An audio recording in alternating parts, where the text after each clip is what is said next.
Back here for part 2 of the Arp Odyssey with Paul Soulsby. Hi. And Andy Whitmore. Okay, and we've got to the filter. So yes, I've just set the filter up with half of resonance, half of the cutoff, both oscillators just so we can hear it, and sort of octaves apart. So basically we have 3 different modulation options for the filter. The first one is keyboard CV, and that basically does low cutoff frequencies at the bottom and then opens it up at the top. So if I turn that right up, you can hear. And the filter's opening as you go up the keyboard. Exactly. A very normal function, but one that I'd never used before you just showed me that. And it makes the sound a little bit more natural, so perfect for solos, that kind of thing. Yeah, Anything absolutely. like that. Yeah. And then if you pull the switch down here, we have this thing where basically, it's a bit of a funny one. It allows us to access the sources of this sample and hold mixer. So you could basically take, say, for instance, the noise. It's a good way of routing the noise through to the filter and controlling the cutoff frequency of the filter with the noise. So you can hear that. Now that's not the noise going through the mixer, that's the noise controlling the cutoff frequency. So if I turn the resonance up, that's when you'll really hear that. If I turn that down. Yeah. And it's because it's both of the things on the mixer, I could actually assign this to it as well. Or not. Oh, there we go. You should be able to. Oh yeah, it's working. So basically, it's a way of doing the slightly more weirder modulations of the filter. So that's this is definitely more effects and general sequencing or whatever. But, exactly. Yeah, it's good. So this is a more common one. The LFO going to the filter. Speed there, and it's the filter, so it's not changing the pitch. It's just opening and closing the filter. That's it. And then if we put it there, it's the output of the sample and hold, not the mixer, which means it's the random sounding waveform. Got to turn that up. A bit of that. It's kind of excellent. That's kind of popular late 70s, early 80s to be doing that kind of thing. Yeah. Can you remember those times? No, I was in nappies. You remember the 80s? I wish it were, check that. There we go. That's the classic one. You put the resonance fully up. I like that. Yeah. So that does have a few uses. Yeah. Obviously, you can go quite fast with it. And where things get really interesting is when you start to mix it all together. So you have a bit of that and then a bit of that. Very good radiophonic workshop stuff. They did use Odyssey on a lot of stuff, actually, the radiophonic workshop. Wow.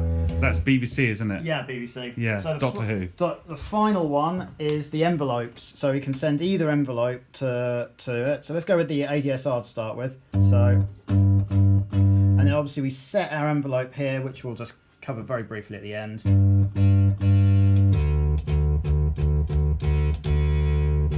And if I switch it to the AR, then it's this one. And that's the amplifier rather than the filter, yeah? Well, you can actually have either on either. So this is your selection for the filter, and that's your selection for the amplifier. Okay. So here I could go ADSR for the amplifier, AR for the filter. So so we can hear that I've got an attack on the AR, yeah, but a decay on the ADSR. Yeah. So you can hear the filters going up, but the amplitude, the amplifier is going down. Now if I toggle those, so now the ADSR is doing the filter, but the AR is doing the amplifier. Which is how the Moog's set up. You can hear the filter. Do that again. Filter is going down. I like that. And then the amplifier is going up. And obviously you can change both of these envelopes and flip those however you want. So, so yeah. Yeah, hang on.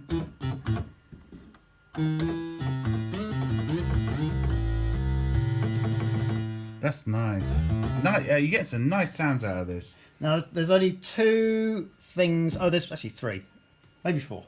Yeah. Things left. These are just sort of the leftovers. You've got a high pass filter here. Oh yeah. And that's something you can't do on the Mini Moog. Exactly. slightly less useful one. And Basically, now this is very interesting. This has always mystified me. So go and explain about this one. You're essentially missing out the VCA envelope stage if you. But you're basically adding a continuous amount of the sound. Yeah. It's like an offset, just in the same way that pulse width had a width and a modulation amount. Yeah. You can think of this as the modulation amount and this is the offset. So you're essentially just turning it on forever. Yeah. And at this point, I am adding a bit of the envelope. So but if I turn that off, that's because of the filter. So there we go. So I'm actually now completely ignoring all the envelopes, and it's just on forever. Yeah. The sound will never die.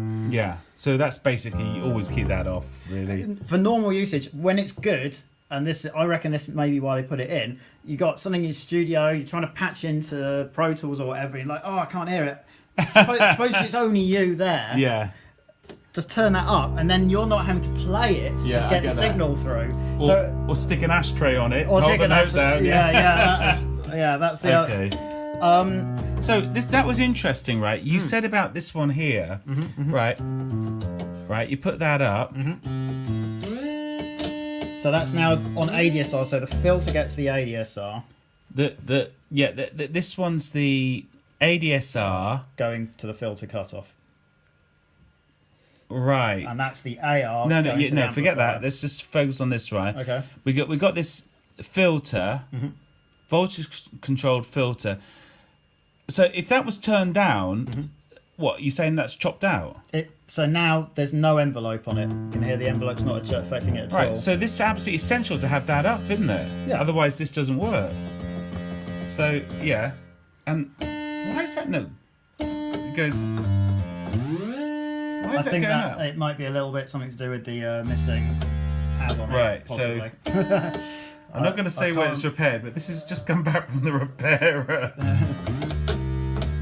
Anyway, to be honest, I don't actually use the keyboard much. I use it through MIDI. But so that's important to keep that up. Important to have this up because that tracks the filter to the keyboard. Yeah, I've got to have it on. Yeah, make sure you've got that on that. And have that up, yeah. And and this one here, that's the we'll have that on LFO. What's that one for? So again? that will be so you can just have a little bit of makes the sound move, and then obviously if you want to move the sound a bit more, you can definitely bring these two in, a bit of that, like that. That's it. If I play in A flat minor, I'm not going to hit the C anymore. Okay, good. And then the last one is Portamento, so that's the glide. Oh yeah. Let's turn it down a That's bit. a good one. That.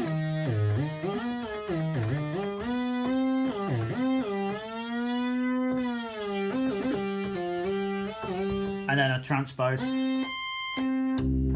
That's quite nice, that, for live use. And then these pads, which these only exist on the Mark IIIs. Hold that down.